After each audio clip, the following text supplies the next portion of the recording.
Beauty and the Beast was probably the most awesome thing to come out of the Disney vault since, well, at that time, probably The Little Mermaid.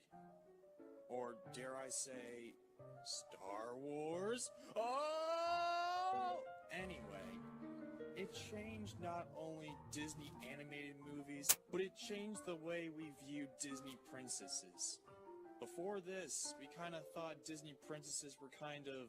Once there was a princess. Was the princess you? And she fell in love. Was it hard to do? It was very easy. Anyone could see that the prince was charming. Worthless sacks trying to be good and kind, but in the end didn't know how to really fight or hold their own in society. With Beauty and the Beast, now there was actually a princess that could hold a fight, get in people's faces for how wrong they are, and just be a badass. Before Beauty and the Beast, we thought Disney anime movies were pretty good, but mostly just kid stuff. We didn't think they would reach any pinnacle or be in the same pantheon as like The Silence of the Lambs or Malcolm X. But when Beauty and the Beast came out, it was the first animated movie to be nominated for Best Picture. Subject matter dealing as they do with opposites attracting, criminals interacting, history in question, cannibal indigestion, and last but not least, a beauty and a beast. For Best Picture. The Best Picture. Beauty and the Beast. One of the best 5 movies of the year was Beauty and the frickin' Beast. But seriously though, the Beauty and the Beast is by far, but many people consider it to be their favorite Disney animated movie ever. Why? Because they did so much right. There was a reason why this movie was nominated for Best Picture. This is like the #1 movie Disney had in its pantheon. What was Disney planning to do with this movie?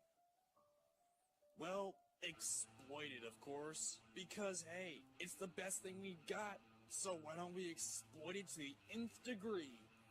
Beauty and the Beast Enchanted Christmas, y'all! Belle's Magical World? What a piece of crap. But we're not talking about that crap today. Oh hell no. We're talking about Beauty and the Beast 2017. Beauty and the Beast 2017 was probably the most disappointing thing since, well, probably The Phantom Menace, Kingdom of the Crystal Skull, and every other pointless remake in existence. Did I think it was terrible? No. I thought it to be pretty awesome in its own sense, but the problems are just too great, I can't help but ignore them. Am I being a nostalgic fanboy over the first Beauty and the Beast? Maybe, but maybe I'm not, because there's a ton of problems with this movie that I find to be pretty stupid. Along with many other scenes that I find to be pretty awesome. In fact, I think the Rotten Tomatoes score is pretty accurate in its description. The animated version got a 93%, or something like that, and this one got a 76%. A solid C. I think it's an accurate grade, because, again, there's a lot of great stuff in this movie, but a lot of bad crap too. But it's not the worst possible movie to ever come out of the Disney adaptation of live-action heebie-jeebie crap that we've gotten today. Certainly there have been far worse, like Alice in Wonderland, Alice is Through the Looking Glass, and Maleficent. Is this movie as good as the original? No. I mean, let's be honest here. The original's pretty damn good. However, I gotta say, with this adaptation, I tended to like it. Yeah, I know. Sound the guards! String him up! He actually likes a Beauty and the Beast adaptation! Oh my gosh! What the hell? Was that a joke? Are you making jokes now? Yeah, I actually did find myself enjoying it. Are there problems with it? Yeah. Yes. Yes, there are problems with it. Just like there were problems with the original that we tend to gloss over because, well, it's a Disney animated movie, so we kind of give it a pass, but whatever. Did I think it was bad? No. I mean, there are tons of other problems with Disney live-action adaptations that suck even more than this. But yeah, there are problems with it. However, there are a few problems with this movie that many people have critiqued about that I just found to be complete and utter nonsense. Like, these problems, people complaining just for the sake of complaining. This is where I think nostalgic fanboys get in the way of actually seeing a movie the way it is instead of comparing the two. Which, by the way, I'll be comparing the two. There tend to be 3 or 4 critiques to this movie that I found to be pretty stupid. We'll start this thing off with many people have considered to be the #1 critique of this movie, and that is, #1, Emma Watson singing. Now let me just start off and say, Emma, you are a fantastic actress, and quite possibly the most smoking hot model I've ever seen. And I love you. But no, seriously, I think you have been in fantastic movies where you've given solid performances. In fact, in some movies, I think you're probably robbed of an Oscar. But even I have to say, I want adventure in the great white somewhere before. Little town full of little people waking up to say, yeah, you're probably not the best singer. But also, to be fair, you're not like Russell Crowe, who just belches out his singing. I'm Javert. Do not forget my name. Do not forget me.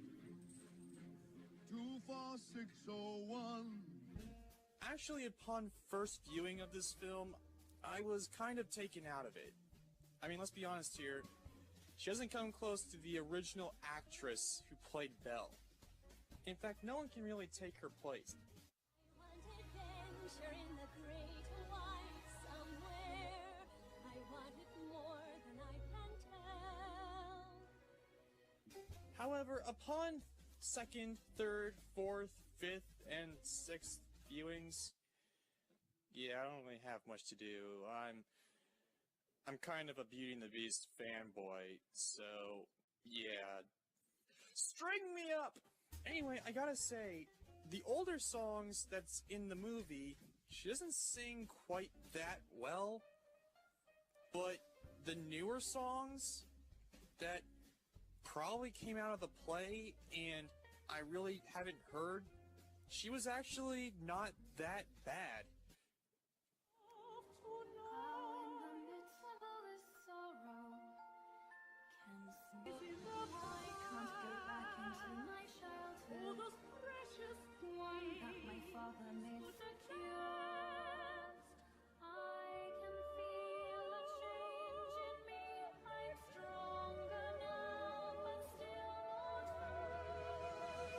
Yeah, I know. Gasps fill the room. I thought Emma Watson sung pretty well in those songs. I'm not gonna lie, I kind of enjoyed them. So, was I being a nostalgic fanboy over this? In parts, yeah, I believe I kind of was. Because let's be honest here, Emma's been in a lot of movies. However, in all these movies, and even including Harry Potter, she hasn't really sung all that much. At least to my knowledge. This is her first musical, where she had song after song after song. If she did sing a song, please contact me at... Maybe she sung a song in a movie, but none to my knowledge. This is the first time she's actually showcasing her singing ability. And it's not that great. A lot of the Beauty and the Beast numbers, especially ones that focus on Belle, the singer has to have a lot of range. Like a ton. She has to sing really, really high, and keep it up there really long. An amateur can't really do that, but I'm pretty sure a lot of others great, fantastic singers can. Emma, I thoroughly apologize for what I said. I didn't mean that you were a bad singer. I meant to say that you were not a bad singer, but not up to par with, like, Beyonce or something like that. Please accept my apology, and then I'll probably give you some honey. Actually, to be fair of Emma Watson, she did, in fact, improve as the movie went on. Did I just get used to her voice as the movie progressed? Maybe.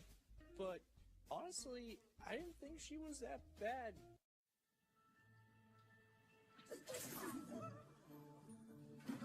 At this point, you might be asking yourself, as am I, why the heck Disney hired Emma Watson if she wasn't a trained singer, like the original Belle? Well, I think it went like this. I think Disney and the director were like, okay, we're going to make this new Beauty and the Beast movie. Now, we know it's not going to be up to par with the original, but it's Beauty and the Beast, and everyone loves it, so why the hell not? First, we need to cast Belle. Now, we don't really know if it's going to be a musical yet, so we need to follow 3 main tasks in order for this to work. Number 1, it needs to be a great actress. Number 2, it needs to be a marketable actress. And number 3, she has to look like Belle. Well, who do we have in our pantheon of actresses out there in the world? And then they chose Emma Watson. Now, as I previously stated, Emma Watson is a good actress. She's also a marketable actress due to the fact that she's been in Harry Potter. And a lot of the 90s kids grew up with her and matured with her, as we see in a lot of Reddit posts. But that's besides the point. The point is, she's really marketable.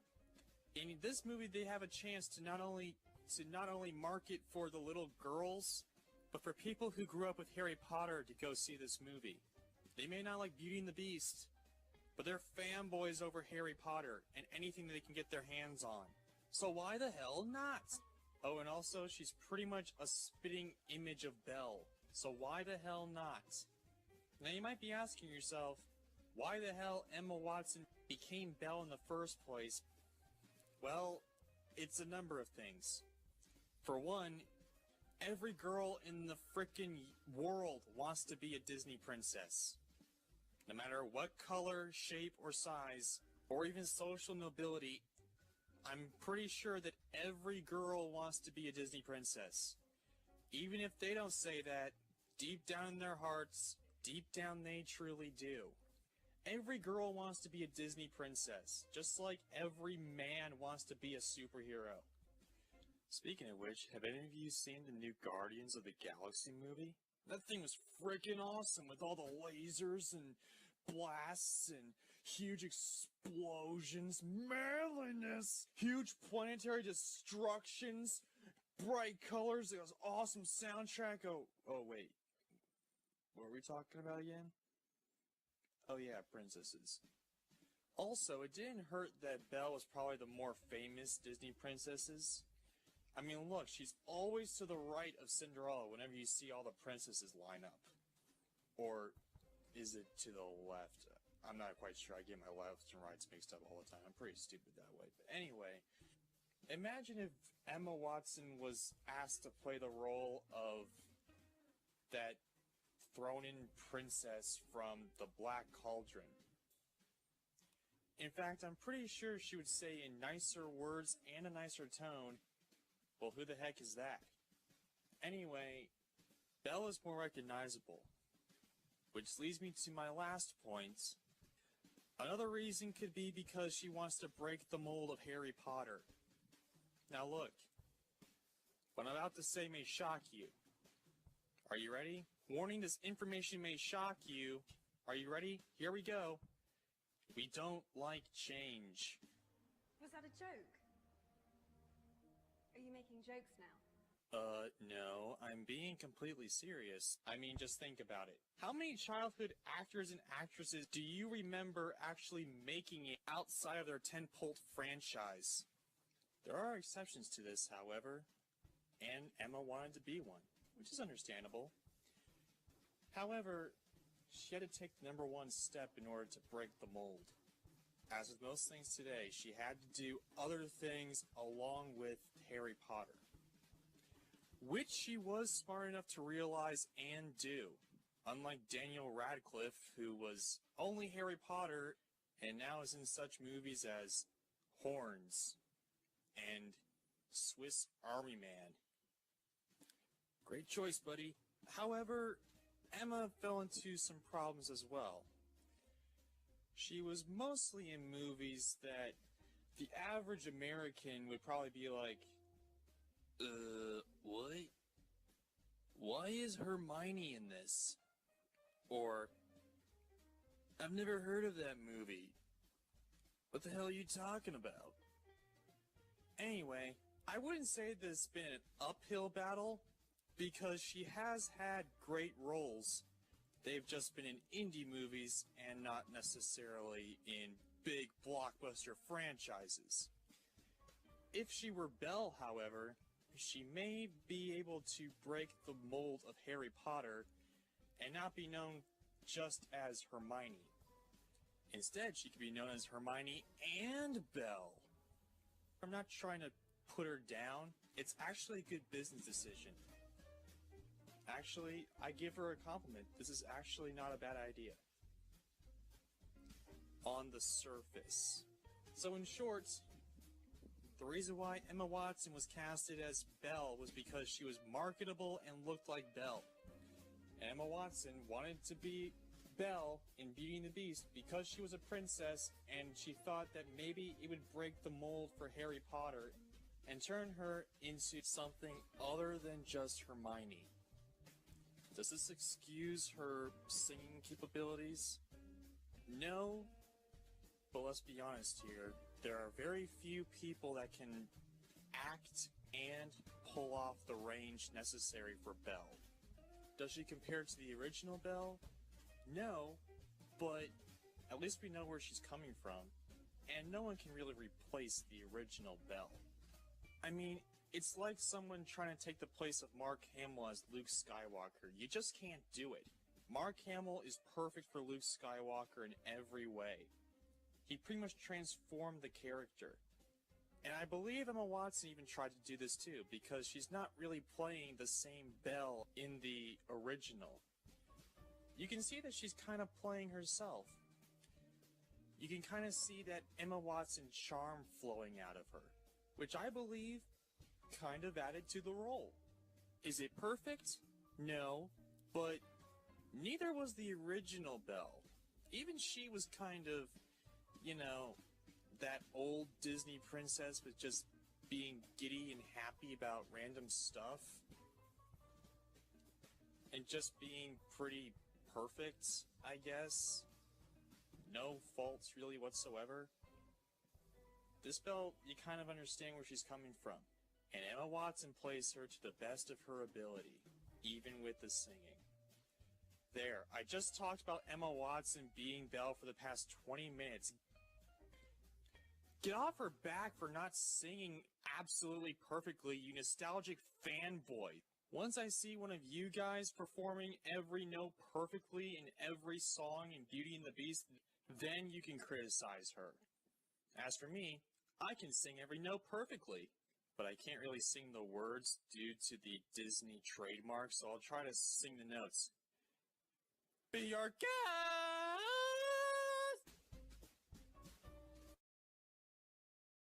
Number 2, Josh Gad being gay. Probably the most controversial thing to come out of this movie was that Josh Gad's character, LeFou, in this version, is gay. Now, many people were either like, Yes! Yes! or either praising the film for its sexual diversity or banning the movie in certain theaters. And you're probably wondering what my opinion is, because you clicked on the video. And here it is, completely unbiased. Are you ready? Here we go. Who cares either way? Yeah, overall, I didn't mind LeFou was gay. In fact, it kind of explained why he was hanging around Gaston all the time. And, like, loving him in the original, even though I could be a nostalgic fanboy over it and say that this scene kind of details the fact that he's kind of not gay, but it makes more sense here. But here's the difference, though. This is where I differ from both opinions. Do I think Josh Gad playing a gay LeFou bogged down the role? No. Like I said, I didn't mind him. The story had pretty much the same beats as the original, and nothing much really changed overall. I also like the way Josh Gad played the gay LeFou. You see, back in the 90s and 80s, and sometimes even today, gay characters are kind of over the top, if you will, and yeah, they're kind of annoying. We've gotten a lot better portraying gay characters in film, and I believe Josh Gad's LeFou is definitely one of them. Here, he's not really annoying. He's just kind of, yeah, he likes guys. And yeah, that's it. He kind of has the same annoyance level in the original, which actually kind of works for him. He's not over the top. He's actually plays the role pretty well. However, I don't think LeFou being gay actually added to the role either. I mean, other than the little turnaround, which I didn't really get at the end, and the ending dance with the cross-dresser that we kind of squeezed in there, the whole thing about being gay didn't really change the role either. It was just kind of... However, you might be asking yourself, if LeFou being gay didn't add anything for better or for worse in this movie, then why have him gay at all? Why not just stick to the original source material? Well, look, I know you guys are gonna hate it, but in order to do this justice, we gotta go all the way back to the beginning. You suck! Yeah, I know, but don't worry, I'll make it fast. And it will help me with a few other points later. You see, in the early days of Disney, especially in the princess movies, there was a heavy leaning toward the whole manly men rescuing the damsels in distress, aka the princesses. And no, I didn't run any film in Bleach. Everyone was just white. There was just white people. Why? Because that was the times back then. It was a white world, people. And Disney knew that and exploited it. Mr. Disney, I'm sorry for shining a new light into the whole old princess realm that you made. I'm sorry. I know that you were trying your best here and wanted to appeal to all people, and you went with the times, and I'm sorry. I know you're being permanently frozen in the Disney vaults. Whenever you decide to thaw out, please accept my apology, and then I'll give you some honey. I mean, the most diverse characters we ever got out of the older Disney was what makes the red man red, and those crows from Dumbo. Yeah. Wouldn't fly now. Anyway, I'm guessing around the 80s, people started to become wise to this whole white dominant characters in Disney, and people were like, hey, does everyone have to be white? Or, hey, do women actually need to have the man next to her in order to succeed in life?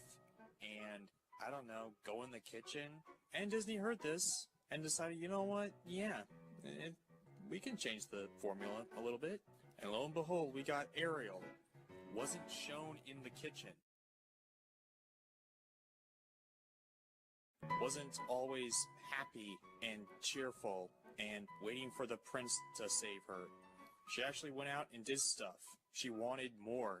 But perhaps the pinnacle of this came in Beauty and the Beast, where Disney really shook the formula and had Belle not complain as much and actually go out and do stuff. Again, she's a badass. You see, they were testing the waters here to see just how far they could really push it. Like, if they gave women all the power, how would people accept it? And they accepted it pretty well. So then they took the challenge to find how far they can push not having as much white people in their picture, and lo and behold, we've got Aladdin, one of the great Disney classics. And then we had Pocahontas and Mulan. You see, with these movies, they were taking little steps to see how far they could change the formula and see how people would react. And they reacted very well. And I know there are like little shorts, like cartoon shorts that Disney made. See, those were also little stepping stones to see how far they could really push the envelope. Why am I giving these comparisons? Because they're doing the exact same thing here. You see, the movie business has changed over the years. It's not the same as in, like, the 1980s. What are we going to do? The question isn't what are we going to do, the question is what aren't we going to do. You see, everyone is social now.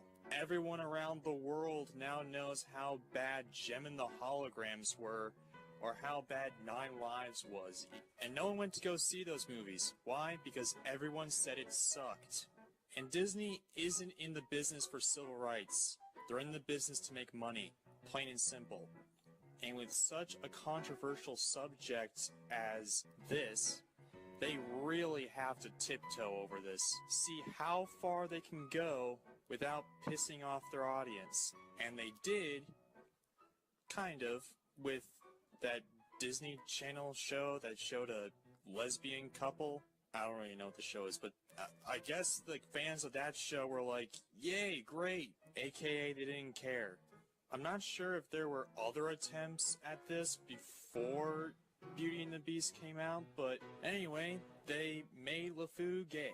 It was the next logical step.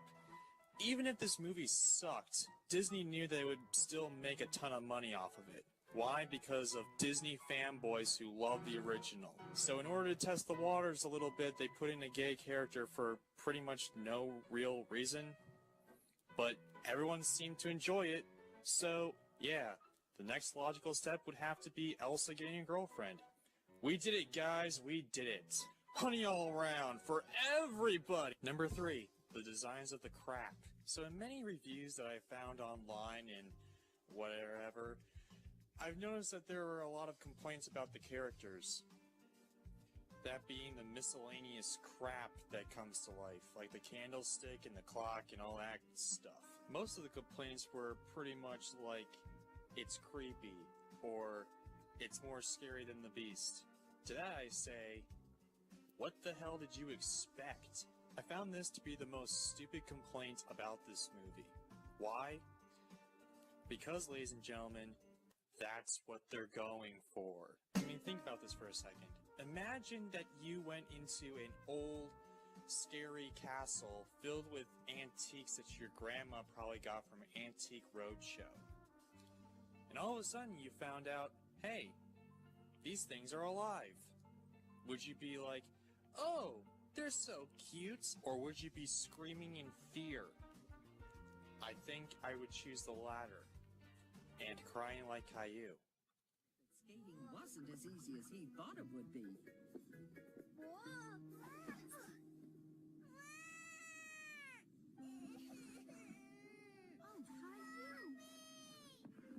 I mean, sure, you can have cutesy characters, like cutesy antiques, in a cartoon, but this is live action, where nothing's really so cutesy.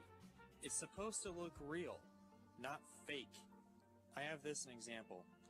Imagine Lumiere exactly photorealistically like the animated version, except he's brought into live action. His head would be melting non-stop.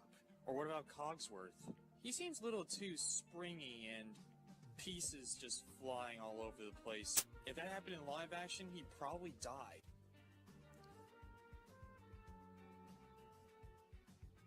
You can't just slap faces on things. That would be totally unrealistic. They found the most realistic way to do this, and in my opinion, they did it very effectively. Next you're going to be saying the Beast looks unrealistic. Oh, wait. Number 4, the plot.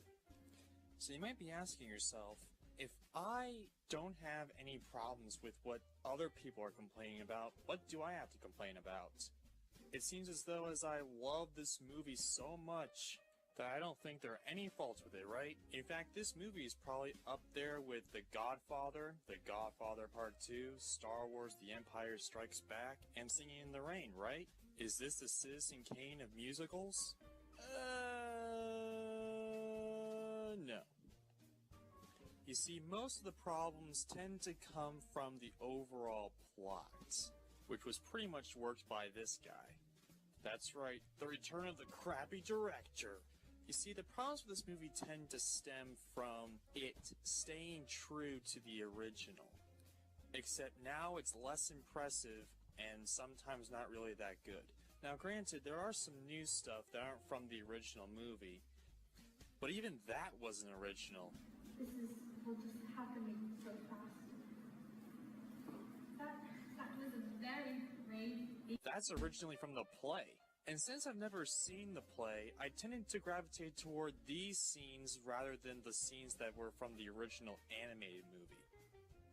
I don't know, maybe that's me being a nostalgic playboy on this, but I'm sorry. There's just some stuff that doesn't work in this movie, but did work in the animated movie. And even the new scenes from the Broadway play seem to be forced into this one. And some of the stuff from the animated version is cheapened now because we gotta force in the Broadway crap. What's that? You say you're confused? You should be. I confused myself. Let me give an example.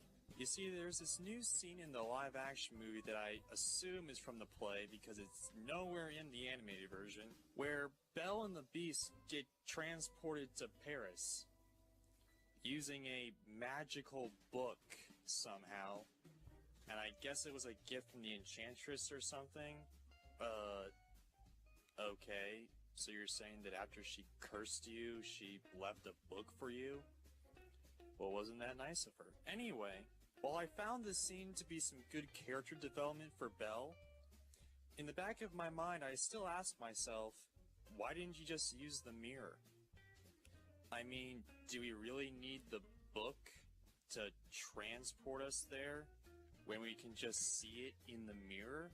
I mean, at first I thought the mirror was just to see people and the book was to just see places, because we don't see any people when they transported, and we don't really see places in this crappy mirror. Don't worry, we'll get into that very, very soon. But nope. Later, Gaston uses it to find the castle. So why couldn't you just use the mirror? Because in this movie, the mirror's a piece of crap. I mean, look at it. You can barely see Belle. It's all corroded and small, and what the heck? Also, the stupid book could probably help you here when you're trying to get into Belle's room. I told you to join me for dinner! Yeah, you could just put your hand on it and say, "Book, transport me into Belle's room." And whoop-buddy-boo, there you go. You see, not only does this plot device feel incredibly forced, but it also cheapens a few other scenes and plot devices from the original movie. By trying to make this movie better, it actually cheapens a few of the scenes and makes it even worse. Which, oh wait, brings me to another point. Number 5, the set design. You see, one of the things many people love about the original Beauty and the Beast was the designs of the places. Like, take for instance the ballroom. It's very big, very luxurious, and very open. In fact, it kind of reminds me of the Sistine Chapel. A very creepy Sistine Chapel with moving pictures. Hey, wait a minute. Anyway, you can more or less fit about over 100 people, give or take. In this, you'll be lucky to get 50. Was that a joke? Are you making jokes now? Now, don't get me wrong, it's still pretty good, but compared to the animated version, it lacks. Very much so. Now, granted, that was animation and this is live action, but I mean, there are bigger ballrooms in the world than just this. Especially with how much CGI we use in movies today, we can surely make a bigger ballroom than this. In here, it looks like everyone's cramped. In here, it looks like everyone has plenty of room to spare.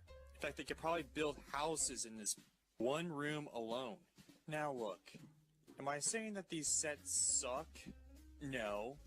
In fact, I found these sets to be a ton better than the ones in like Maleficent or Alice in Wonderland or Alice Through the Frickin' Looking Glass.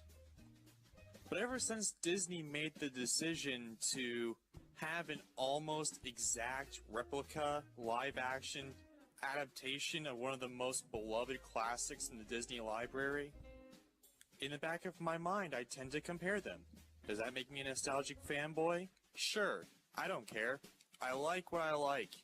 Now let's stop talking about these nostalgic fanboys. I'm getting sick and tired of talking about them. Let's talk about something else, like how snail mail sucks. Get with the times, people. You get your packages delivered by drones now. You don't need the stupid mail service. Oh, by the way, I love the mail service. You guys do a great job.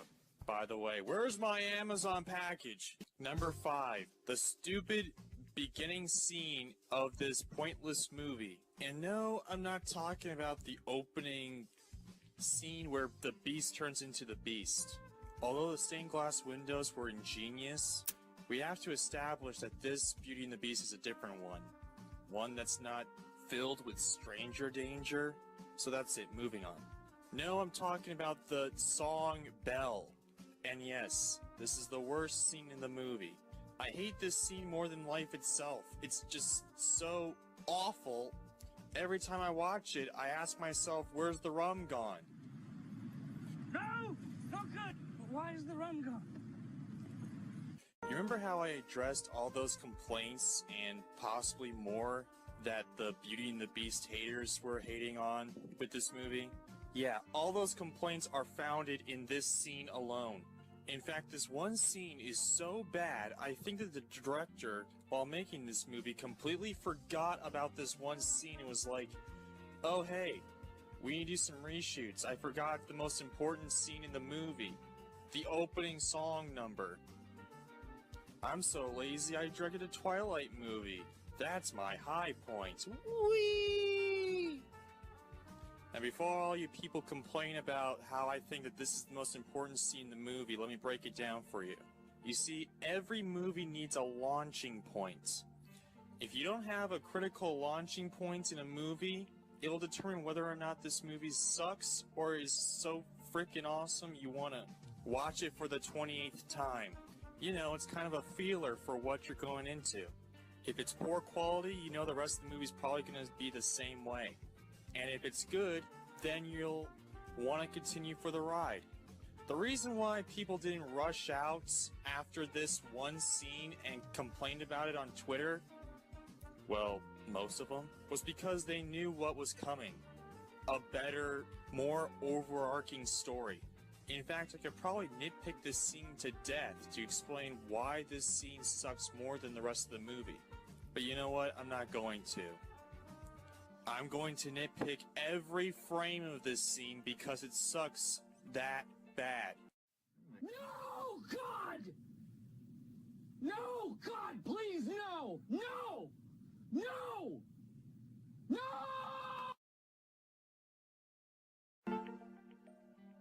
Let's just make a list of all this random, non-explained crap that's in this one scene alone. Let's just sound it off. Number 1, Emma Watson singing. Now look, I still stand by Emma Watson not being the best singer, but she's also not the worst. However, by all counts, this is the song that she struggles with the most. And who can blame her, really? You gotta have really high range to pull this song off. This one song, I believe, is probably the one that she struggles with the most. And it shows. Number 2, this whole scene is slower than hell. I mean, holy crap. It just seems like the entire crew is tired already, and we haven't even begun.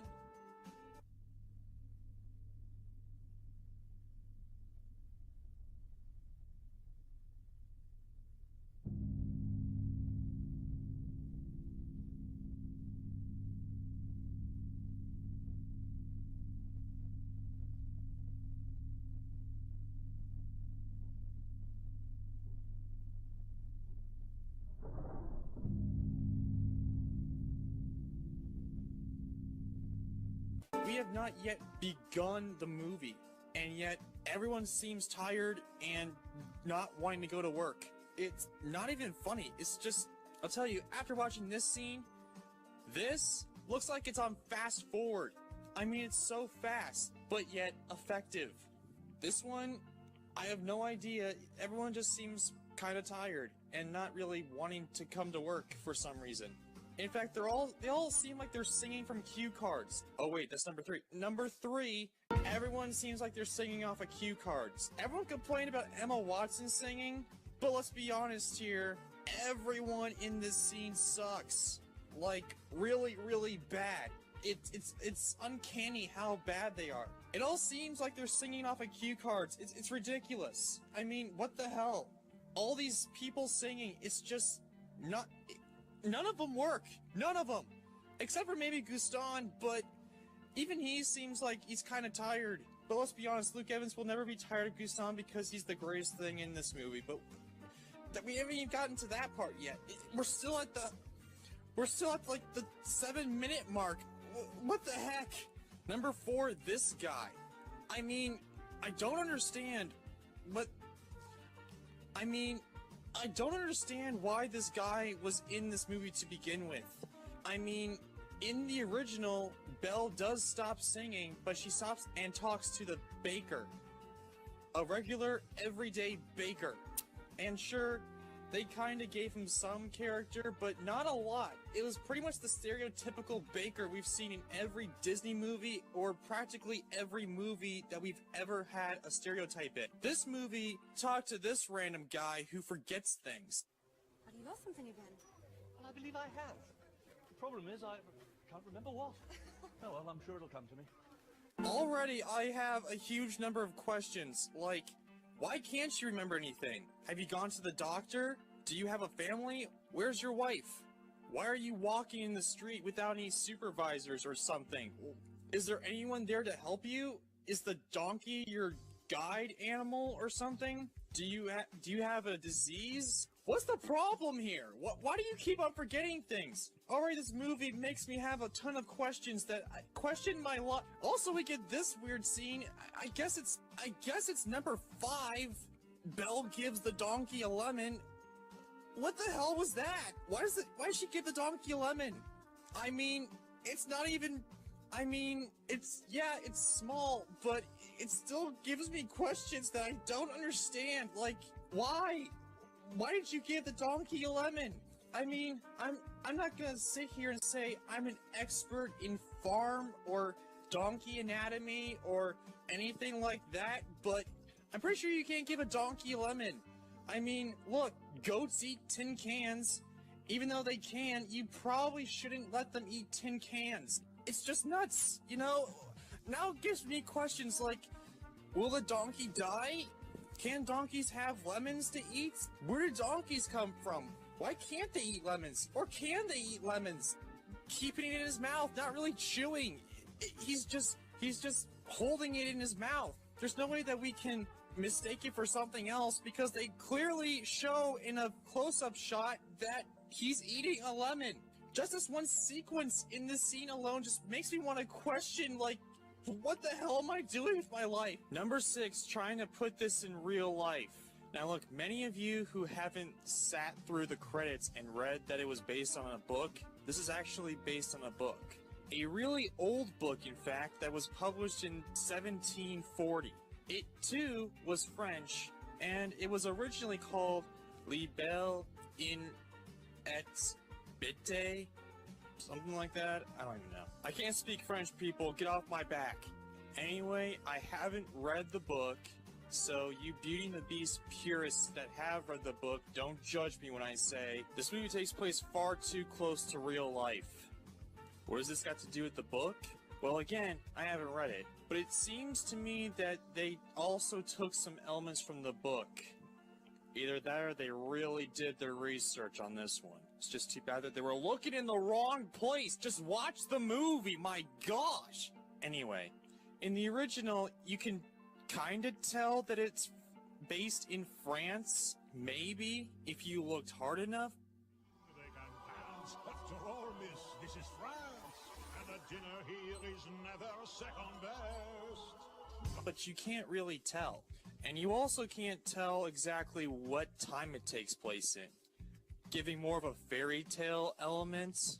In this movie, they explicitly tell you that you are in France. Practically every scene has something to do with the French, Paris, or something like that. To make sure, hey, you get it?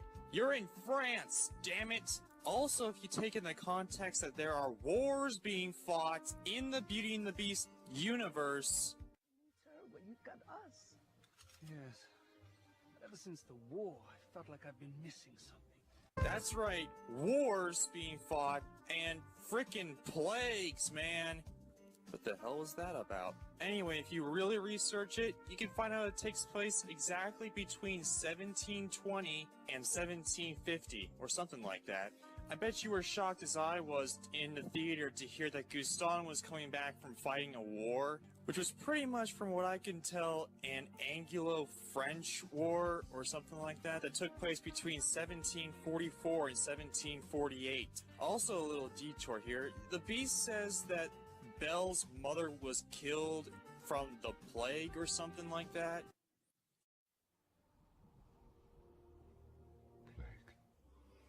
Which in fact lines up perfectly to the Great Plague of Marseille, something like that, in 1720, aka the Last Great Plague. And that plague killed over 100,000 people. But wait, these events take place in Paris, so where's Marseille? And even the book was published in 1740, so I guess they were just trying to pay homage to the original book being published during that time, but it just makes things kind of weird. I paid to watch a fairy tale, not to watch history. For millions of years, when critics suggest that this knowledge was given to them by modern ethnologists, that's simply incorrect. Where's my magical fairy dust? Someone give me that crap! But anyway, the reason why I bring this up is because of the greatest historical inaccuracy in this movie, and that is the black people. Now hold on, before you guys go in the comments and say, hey, you should support black people and as actors and all that, let me just say that I do. I do support black actors in movies. In fact, I wish that Will Smith was actually nominated for his role in Concussion. That's one of the most biggest Oscar snubs in Oscar history, in my opinion. And I do support more black actors in the Academy and more black actors in TV and movies. However, with putting this movie in history now, I kind of was like, wait a minute, the clergy allowed there to be a black priest in this small town during this time period? Wait, black people have jobs back in 1720s to 1750s? Upon further researching, I found out that while the French were very progressive back in the late 1700s, France did not abolish slavery until 1848. And the first black priest in France wasn't ordained until 1854. Why am I telling you all this? So you can understand where exactly I'm coming from. I'm not upset at the fact that there are black people in this movie. I'm upset at the fact that because it's not necessarily a fairy tale anymore and it's actually taking place in real time, in real history, they are in a sense rewriting it. You remember that whole talk I did about black people being in Disney movies? Yeah, they did this so they can be culturally diverse and politically correct, when in a sense they didn't. They actually just screwed themselves over.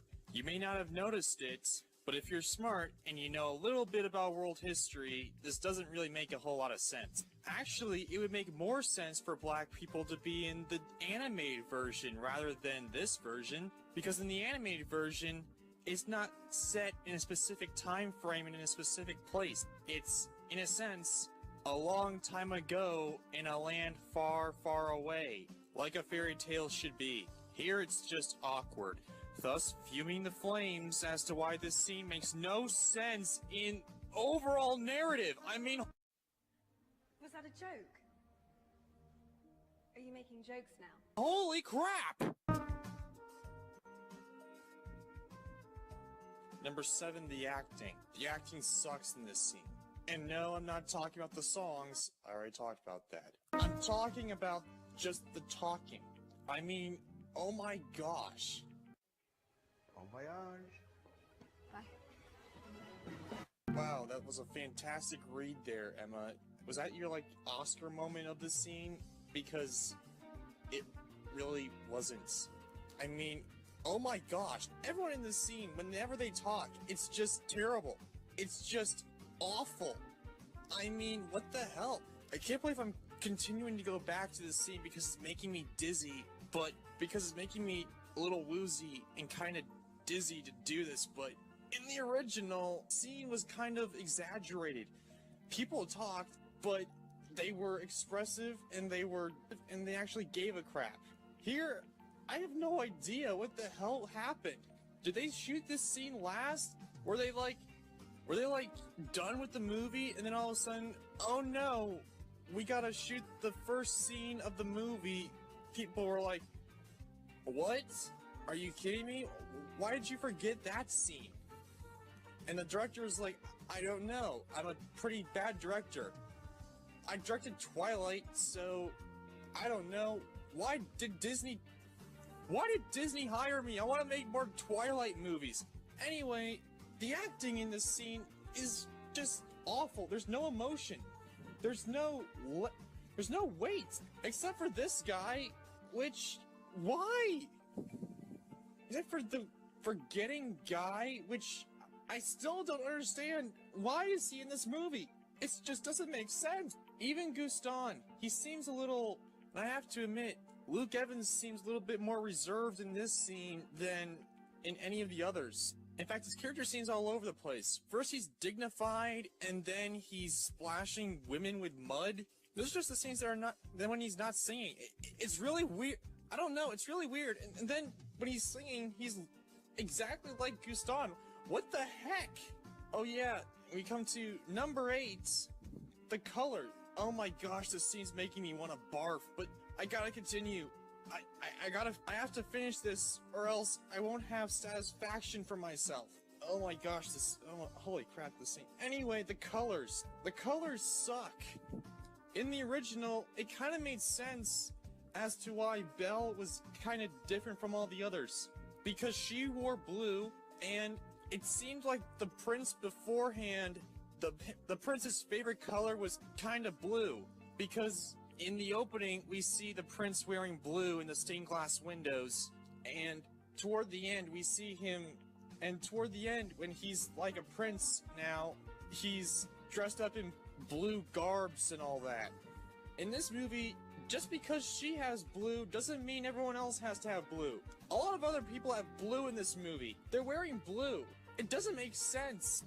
What the hell's going on here? The color was a more in-depth thing you can pinpoint and pick out of this movie. It was nice. Why'd you have to ruin it? What did you do, you director? Oh, thank God we're coming to the last one. Number 9, the final segment of the scene. Oh my gosh. Okay, here we go. This sequence is the final blow to the gut. We see Belle talking to Gaston and then rejecting him. Wonderful book you have there. Have you read it? Well, not that one, but you know, books. For your dinner table. Oh. Shall I join you this evening? Sorry, not this evening. Busy? No. Why did you say that? I mean, why did you say that? He didn't do anything to you. Why did you say that? Why'd you say that? I mean, in the original movie, Gaston was a big, egotistical jerk. Every frame he was in, he was egotistical and a jerk. And you can see it. In this movie, well, he was egotistical in the beginning, and he was kind of a jerk when he threw mud at that woman, but he wasn't really an egotistical jerk when he met Belle for the first time. It was, in fact, to be fair, I'm kind of siding with Gaston in this scene. Yeah, boo me. I don't care. I'm sorry, but I'm kind of siding with Gaston. I mean, he didn't do anything to Belle, and she just rejected him. She just rejected him. There's no reason why she would reject him unless he did something before he went to the war, but we're not made aware of that, so we just go along with it because she rejected him in the original. What the heck happened? Okay, whatever, it's over.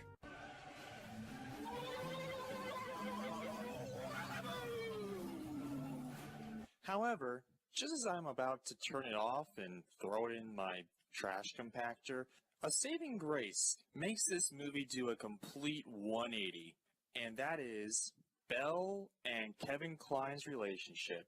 Yeah, I actually don't remember Belle's dad's name, but anyway, there it is. So, there you go. String me up, why don't you? Anyway, I have no idea what happened, but I guess something in the production all of a sudden clicked, and everyone starts acting well, and the script starts writing well, or whatever. The director's like, oh hey, I better start directing this crap. Oh, here we go. Everything all around just starts getting better and better. Gaston actually acts like Gaston. Emma's singing becomes more tolerable, even though she's needlessly put in the hills now because she's not living in the countryside, she's actually living in town, but whatever. However, something happens that completely contradicts my ideas about Belle's dad, which leads to my next point. Number 6, Belle's dad. Now, I'm not necessarily harping on Kevin Kline's acting ability. He actually did a pretty good job, all things considering. No, I'm talking about how he's written and how he's directed. Man, why do I keep on coming to this guy? In the original, Belle's dad had a very specific tone. He was very eccentric and kinda crazy, but he also had a very good heart, and it always melted whenever Belle was around. In this movie, he's kinda stupid. Or smart. It kinda depends on which scene he's in. You see, the scenes where he's actually with Belle, he actually seems kinda smart and competent and can actually hold up against, I don't know, anything that comes at him. But when she's not there, he's a complete lunatic. I'll give you this example. So there's this scene with the dad in jail, and he's complaining about how he's in jail for just picking a rose. Apparently that's what happens around here when you pick a flower. Yeah, Gramps, I don't think it was just because you stole a flower. Now, granted, this isn't 1750 France anymore, so I don't know if today's laws would hold up in that time's laws, but your crimes are more numerous than just stealing a rose, man. In fact, let's list them right now. Number 1, trespassing on private property. Number 2, stealing hay and water for your horse. Number 3, breaking and entering. Number 4, disturbing the peace. With all your ranting and like, I'm just gonna do this, I'm gonna do that, bada bing, bada boom. Yeah, it gets annoying after a while. Number 5, I don't know if this is actually a law that's being broken, but I'm just gonna say it's something sexual. Number 6, stealing food that's obviously not yours, but is the beast's. Number 7, not leaving any payment for the services that he obviously used from the castle, which is even more stealing, I guess. And finally, number 8, destruction of property with stealing this stupid rose. You see, the original kinda had this problem too, but you can kinda overlook it because it was an old, dark, seemingly abandoned castle that more than likely had nobody living in there. In this version, we can clearly see the lights flickering in the windows. So all these crimes are kind of valid here. I don't know, maybe it's because, as we learn more in the movie, Belle kind of completes Belle's dad, in a sense.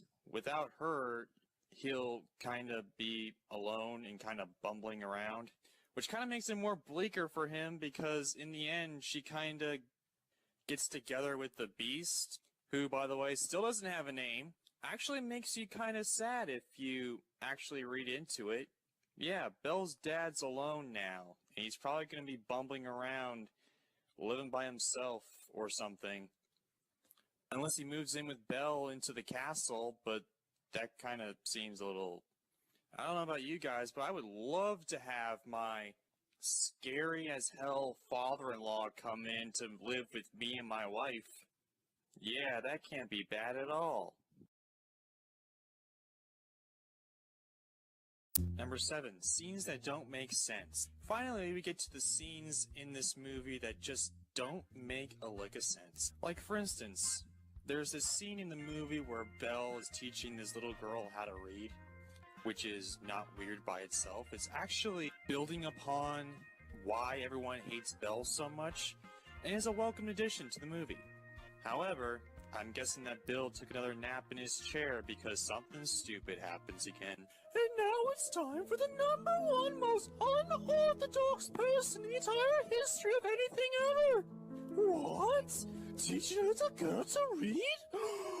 Most unorthodox! Why, I'm a woman myself, and I can't even imagine how reading would benefit me! What? Can reading help you with taking care of the kitties? I don't think so! Let's just throw her laundry all over the pavement because she'd absolutely despise the name of women in the workforce! Almost another— Oh, wait a minute. As I said before, this little addition actually builds upon the original and why she's hated in the village. But if your sole purpose is to make her act like yourself and take care of the kids, cook, clean, and all that stuff, then why are you dumping the clothes, something she's obviously cleaning, all over the pavement? That's something you want her to do, right? Do the laundry? Like, I would understand if they just took the book out of her hands and threw it out, or burned it or something, or I don't know, maybe that's a little too extreme, but I don't know, do something to the book, not her laundry. That's something that you want her to do. The laundry. Why are you not allowing her to do the laundry? Because she was most unorthodox! Okay, cut it out, jeez. And then there's this other scene where the horse comes back to get Belle and all that, which leads me to even more questions.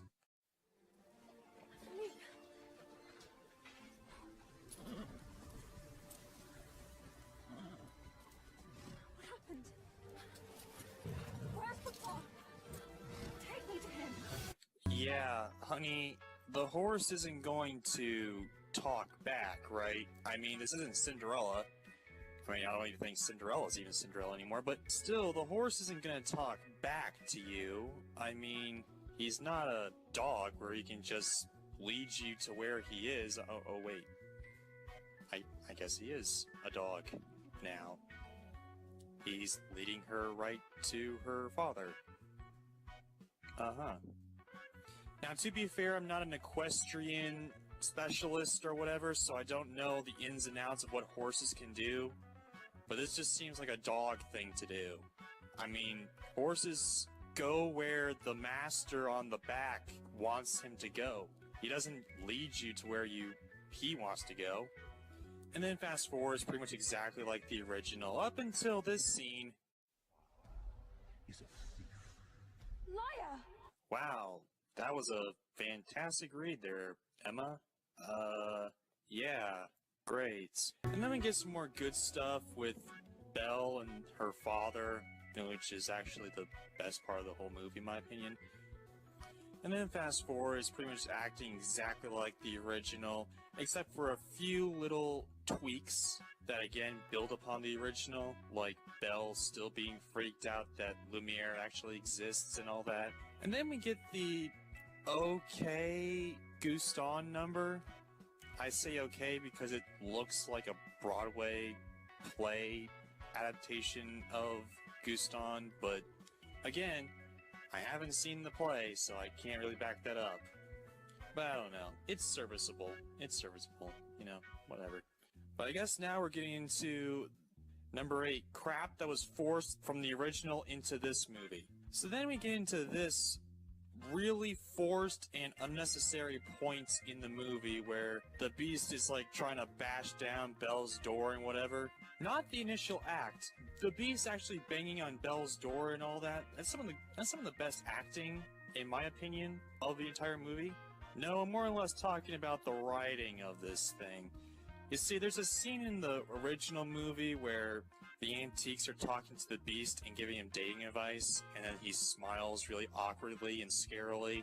Yeah, this scene's forced into this scene for some reason. Why? It's because it's a callback to the original. In fact, I think the whole reason why this scene was included in here at this precise moment was because they wanted the audience to come out and say, "Oh hey, I remember that! That was in the original! Whoa, am I smart?" You see, if they put this sequence in with any other scene prior to this, it would probably make more sense than them just doing it behind Belle's door. And then we get Be Our Guest. Now wait a minute. Admittedly, I still like this scene. I mean, you still got the same beats as you did in the original. However, you have two major additions to this scene that kinda makes it kinda stale. Number one, pop culture references. And admittedly speaking, there is one, but still, there's one. And two, Emma Watson pretty much looking at nothing. I mean, just look at her face. We can honestly tell that she's looking at pretty much nothing here, which again, I give to the terrible, horrible direction this movie had to endure. I don't know, then it plays out exactly like the original. She goes in the West Ring, she runs away, the Beast finds her and protects her and whatever, and then we get the new song, which is awesome, not gonna lie. It's pretty awesome. And then, we get into the meat of the movie, which is probably, more or less, the consistency-wise, the best part of the movie. Even though my favorite scenes are when Belle and Maurice are talking together. Hey, I finally got it. I also thoroughly enjoy the courting, if you will, of the Beast and Belle. That's actually done very, very well. Very tasteful, I might add. Good job, Disney. Good job, Bill. You get 1 point. Or 2 points. Fine, whatever. But then I take those 2 points back after I hear these words from Gaston. I've spent the last 5 days trying to find you. Which leads me to my next point. Number 9, time. Why do many people thoroughly enjoy Beauty and the Beast more than maybe a lot of other Disney princess movies, especially during that time? It's very minute, but it's worth mentioning.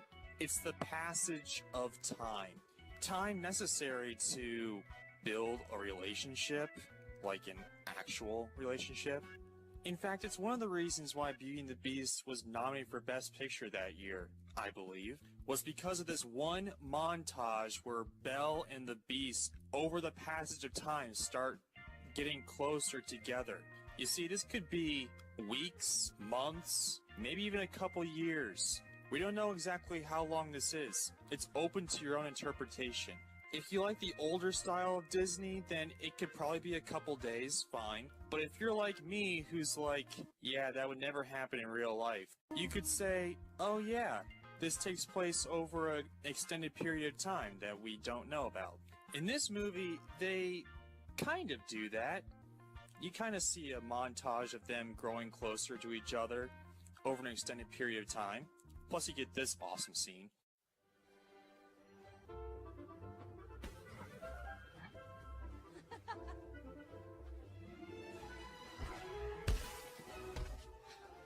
I have no jokes, it's just funny. But all of that is completely erased when Gaston says this, not 5 minutes later. I've spent the last 5 days trying to find you. Now granted, he only said that he looked for Marie for 5 days, so you can kind of make the argument that it took over a longer period of time, but you can also make a bigger argument against that. I gotta admit, this is the moment where I want to turn it off. No joke. This is the moment where I'm like, you just ruined it. You just ruined a great movie. What the hell did you do? Stupid Twilight director, you ruined it. You ruined a perfectly good movie. I'll tell you what, Bill, you ain't getting none of my honey. I don't know, so then we get the serviceable but yet underwhelming ballroom scene. We get the new fantastic Beast song, I'm not gonna lie, this is pretty damn good. Belle gets thrown into the thing, she gets out of the thing, and we run into yet another stupid scene. Might as well make another point. Number 10, the stupid climax. Finally we get to the stupid climax of this movie. Oh good. Finally. It's almost over. And while admittedly it's not as bad as the opening Belle song scene thing, I still find 3 problems with this scene that just make my cheese rind up. In case you guys don't know, rind is what grows on cheese when it becomes old and kind of tasteless, you know, whatever. Number 1, the scene's too long again. In the original, this scene is very clean cut. Gaston fights the Beast while everyone else fights the antiques and all that. Not dragging, but just making a more cleaner, more precise editing. A more fine-tuned approach to the overall storytelling. Here it seems like it goes on forever, while everyone attacks the antiques, and right after they leave, then Gaston attacks the Beast, which again makes me so bored I want to fall out of my seat. Number 2, Lumiere's redemption. Pretty clear cut. In the original, he doesn't get a redemption. He just walks off with the rest of the villagers, defeated and all that. Here, because we live in a more PC, Hallmark Channel original movie type world, we have to give him some kind of redemption.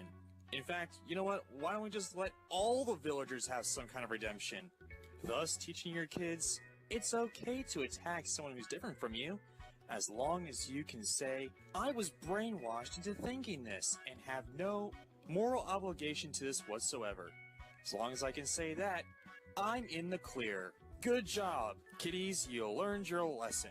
And finally, number 3, this old hag. Now, in case you guys didn't watch the movie, throughout the running time, she apparently pops up throughout, and you have no idea why. And neither do I. Apparently she has a name in this movie. I have no idea what it is, so I'm just gonna call her the Beggar, or Agatha, or something like that. Maybe that's her name. I have no idea. Anyway, it's at this moment that we find out that she's actually the Enchantress. Yet another fantastic directorial decision brought to you by yours truly. Why was the Enchantress pretending to be a beggar, helping Maurice, and then finally does her magic on the Beast? I have no idea. No, seriously, I have no clue as to why she's a character in this movie. In the original, we just get subtle hints that the Enchantress turned them into antiques and the Beast, which made it all the more complimentary at the end, where as the final petal falls from the flower, the Beast learns his lesson to treat people with respect and love, and Belle, in return, loves him for being who he is. So then, bippity-boppity-boo, he turns back into a human. Here, the payoff isn't justified. Here, it just seems more like an elaborate version of Punk'd. Sure, it's more justified in the beginning, where he's pretty much an ass, to curse him and pretty much curse the entire village and the servants. But why did you have to get involved? Like, why are you still there?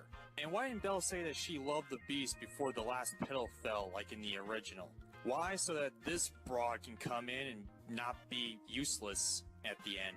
And so at the end she can look around and think to herself, yes, stalking people is the exact right thing to do. I stalked a village, ripped apart families for no reason whatsoever, only to have this at the end. Next time I'll use it to take over the world. Now before you guys come at me in the comments section below and tell me how wrong I am, that the movie actually gave an answer as to why the antiques were cursed, yeah, I get that. And that is justified. We've looked after him all his life. He's cursed you somehow. Why? You did nothing. You're quite right there, dear. You see, when the master lost his mother, and his cruel father took that sweet innocent lad and twisted him up to be just like him, we did nothing. However, ripping them from their families is kind of extreme, lady. I mean, you can at least curse the families so they can be together. Hell, you cursed Chip And I don't think Chip served any purpose in the castle or worked there. Why not just curse Mr. Potts then? Then the family could be together. But making him forget that he had a wife and son? I wonder what he was doing in the meantime. Well, wait a minute.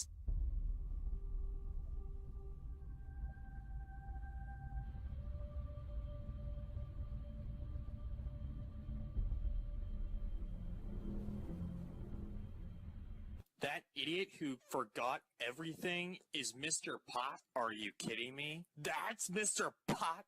Well, my argument still stands because I have no idea why he's the one that's most forgetful and yet everyone else seems perfectly fine.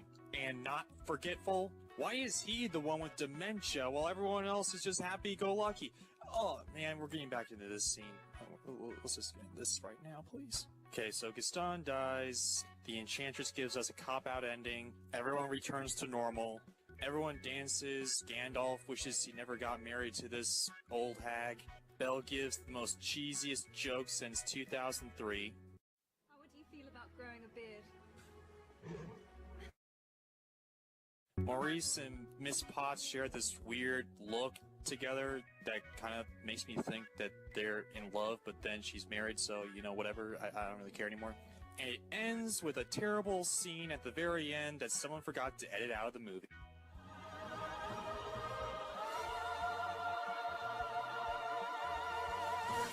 Why did you end with the singer and the piano player singing at the end? I don't care anymore. We got pretty credits to make you want to cry as you leave the theater. Was that a joke? Are you making jokes now?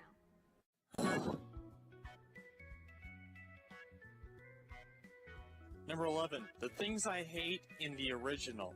Now, unlike my predecessors who just love the original and hate this one, I will say that I do find some things in the original that kind of annoy me. Why? Because it too is not a perfect movie. So I'm just gonna list all the stuff I hate right now. Don't worry, this won't take long. Number 1, making the Beast a kid. I mean, yeah, that's pretty much Stranger Danger, so yeah. Number 2, sometimes, and only sometimes, in the beginning, Belle kind of acts like a stereotypical Disney princess. Yeah, I know, calm down. I only think that in some scenes in the beginning. Otherwise than that, she's perfect, but other than that, yeah, I can kind of see that still. Number 3, making the Beast into a dog. Why is he acting like a dog? He's not a dog, he's a human. Why is he acting like a dog in these scenes? I don't know, I just never really understood that. Number 4, some sex innuendos that are in this movie. I mean, I'd rather not imagine the candlestick and a feather duster doing it. That's kind of weird. And that's it. That's literally it. I mean, you could find some more, a little bit more, if you really, really nitpick. Like, for instance, Lumiere's the only one that has a French accent, and they're supposed to technically be in France. Why didn't the village come around and welcome back their prince who's been lost for, like, I don't know, 17 years, I guess? And while those complaints are justified, here's the thing. I don't care. Lumiere being the only one that's French, I don't care about. The whole village not returning to welcome back their prince, I don't care about. Hell, you can probably make the argument that these people in the background are the villagers. They just dressed up. Everything about this movie is simply fantastic. The animation, the voices, sound design, story, plot, script. Wait, did I say music? Music. Especially the music, man. I mean, my gosh. Everything about this movie is gorgeous. Why? Mostly because it was made out of love, while this movie was mostly made to make money. Now granted, this movie was also made to make money. All movies are made to make money, granted. But if a movie also has a lot of love in it, you can see it. In the animated version, you can see it. In this version, you can just see the cash register getting ready to open. You see, before this movie came out, Disney was on the verge of collapse, or more precisely, the animation studios. Their movies weren't doing all that great in the box office, the quality has gotten really low, Hell, they weren't even in the animation studios anymore. They had to move into like this run-down, kind of very, very small, kind of elliptical warehouse. And while The Little Mermaid did make a splash at the box office, you get it, splash, oh, I make jokes. The Rescuers Down Under, however, took a heavy hit at the box office. It cost the studios a lot of money. So this movie really, really had to work. The first 20 minutes of this movie were completely scrapped, and they completely started all over again. People were exhausted, directors were quitting because they weren't following their own vision, the higher-ups at Disney didn't have a lot of faith in the movie. It was a complete shamble mess. Their animation budget was literally cut in half after The Rescuers Down Under. And yet, through all of that, they made a fantastic movie that was, again, nominated for Best Picture. That was how good it was. This movie, I can pretty much see the higher-ups at Disney being like, well, they like Cinderella. What else do we have in our pantheon of Disney animated movies that we could turn into live action? Oh, how about Beauty and the Beast? Bada boom. Jackpot! The love is just not here. You can't really see the love that the animators had for the original in this movie, because it was mostly just made to make a lot of money for the company. I know it's kind of hypocritical of me, because the title of this little segment was all the stuff I hate in the original, but I'm sorry. I can't say how much crap there is in the original, because there's just so much love poured into it. And I know it, and I can't really nitpick it like I can with this movie, because I know that this movie was pretty much just made to make money. Nothing else. Number 12, in conclusion. So in conclusion, do I hate this movie? No. No, it's not the worst thing I've seen by a long shot, but it's just not the same, you know? I mean, a lot of this stuff that I found on this movie are just nitpicks.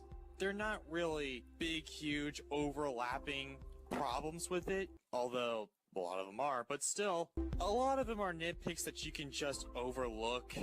They're not, like, gaping problems with it, although there's some are, but still, a lot of them are just nitpicks. I did enjoy myself with this movie, but was it as good as the original? No. And I didn't even grow up with this. I watched this when I was a teenager, and I still liked it.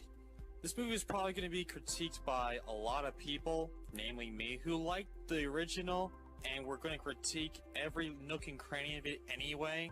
So I will say this. Beauty and the Beast, the 2017 version, is the best version that they could possibly have made in this day and age for every demographic for a movie studio that loves making money.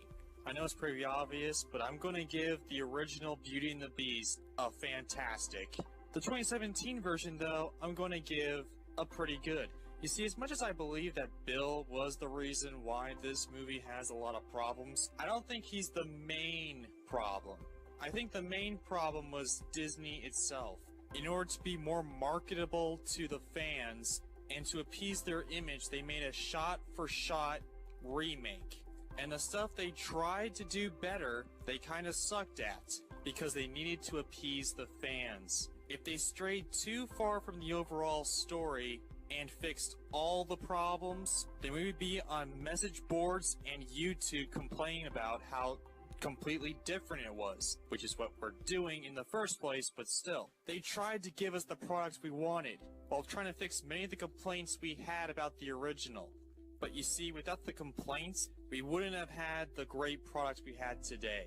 It's kind of like the movie theory, is it so bad it's good, or is it so good it's bad? In my mind, the original Beauty and the Beast is perfect, because it has some things wrong with it. By trying to fix the problems that were in the original, you kind of shot yourself in the foot, and created even more problems than you had with the original. So you see, in part, it was actually our fault, and the studio's fault, but also our fault that this movie isn't as good as the original. I'm sorry. I'm so sorry.